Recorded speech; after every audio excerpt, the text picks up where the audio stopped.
The wind whispered through the Lagos cemetery like an omen. Clouds gathered above the mourners, heavy and grey. Black umbrellas stood like silent guards while a golden coffin gleamed beneath the tent. Beneath that gold lay Adana Okafor, billionaire, philanthropist, and the pride of a nation. The pastor's voice trembled through the microphone. Ashes to ashes, dust to dust. The crowd bowed their heads, cameras flashed, and among them stood Chief Emeka Okafor, her husband, dabbing dry eyes with a handkerchief that never caught a single tear. Beside him stood Dr. Kunle Adebayo, eyes down, face tight, his white collar glinting under grey light. He said nothing, but sweat crept down his temple. The attendants stepped forward, ready to lower the coffin. The crowd whispered, "Such tragedy," they said. "A woman so kind, taken so young." But from the back of the crowd, a voice rose above the drizzle. "Stop! Don't bury her!" Heads turned, murmurs spread. Who would dare interrupt the funeral of Nigeria's most respected woman? The voice came from a thin man in torn clothes. His beard was rough, his eyes alive with fire. He pushed through the mourners, shouting again, "Don't bury her!" "She's not dead," gasps rippled. Guards stepped forward. Chief Emeka barked, "Get that madman out of here." But the man, Chijioke Nwosu, refused to move. "Listen to me," he cried. "They gave her something." "A poison that slows the heart. She looks dead, but she's still alive." Laughter and disbelief swept the crowd, but something in his voice made the pastor pause. Emeka's smile faltered.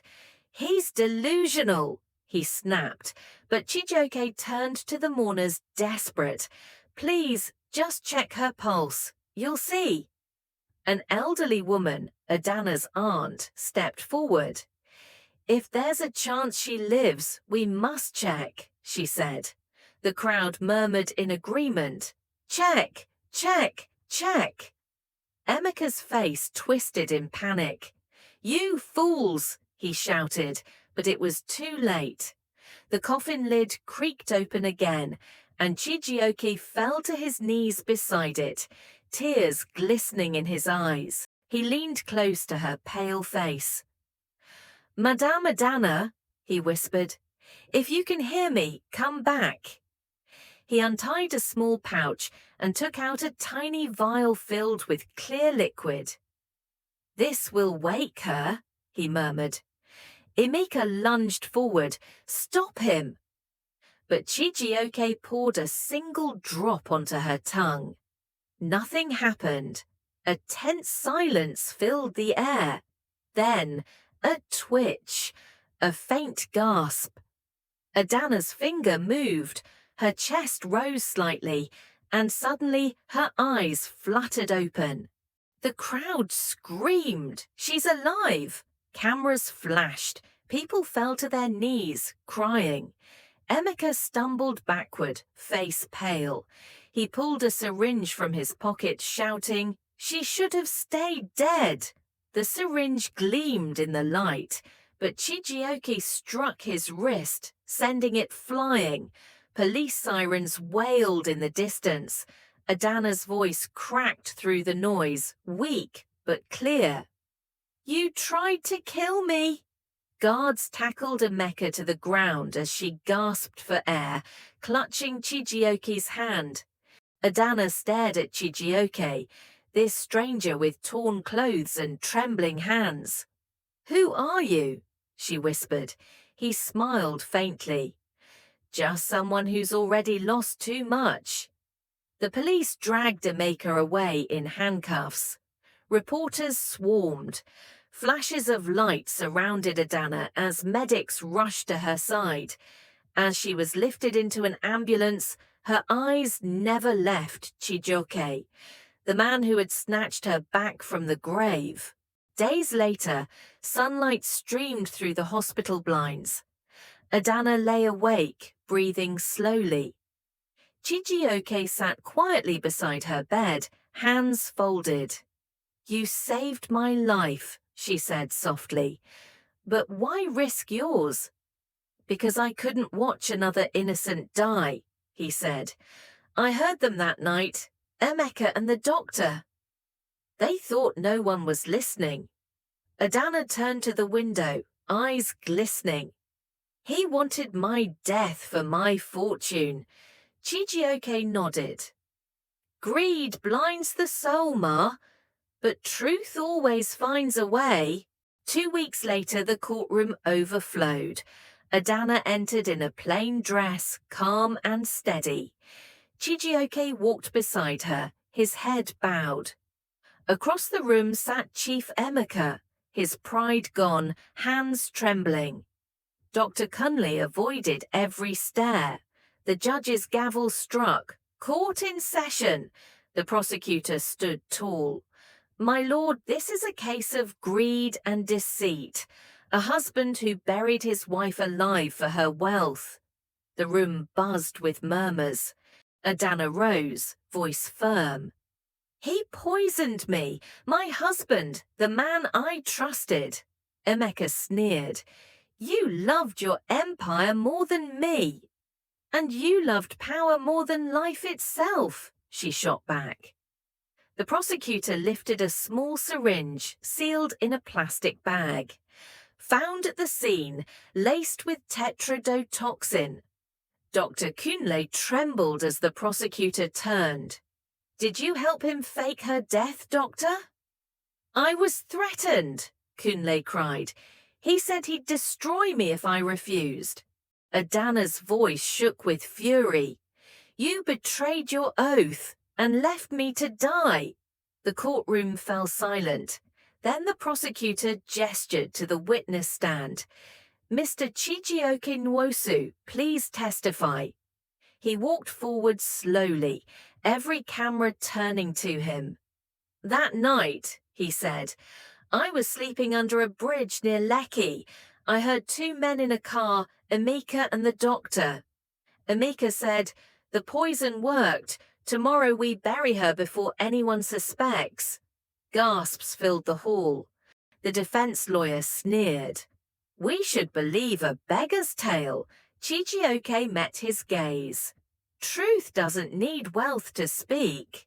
The courtroom erupted in murmurs. Even the judge's eyes softened.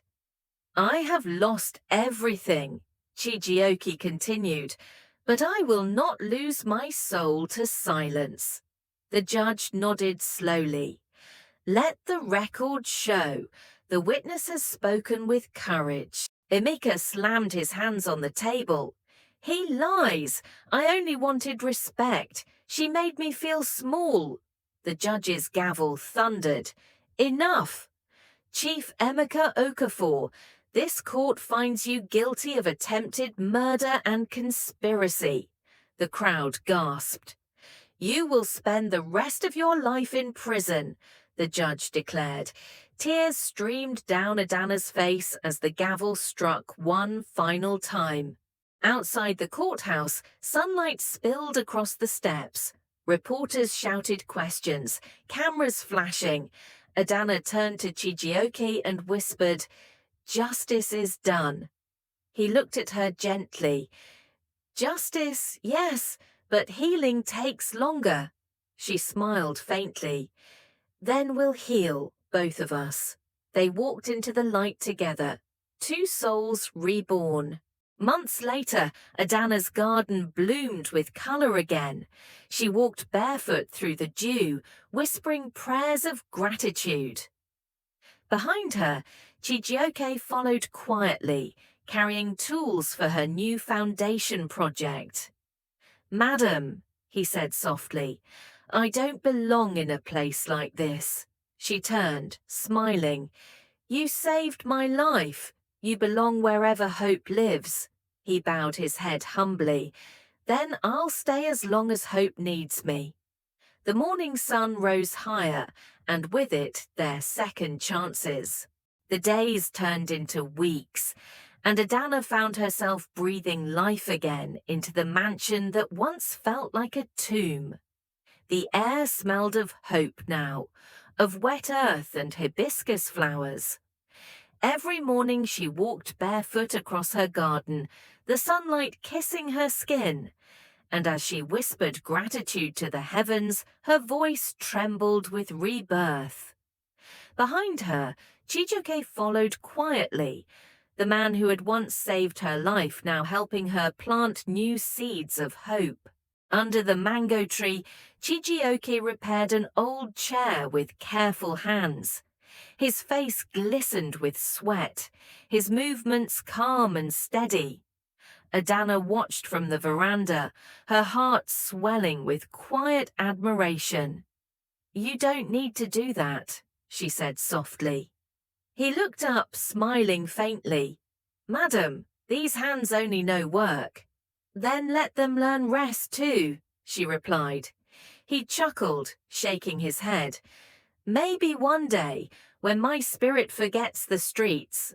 At Okafor Holdings, panic filled the boardroom. Screens blinked red. A data virus had struck the company servers. Executives shouted, and phones rang endlessly.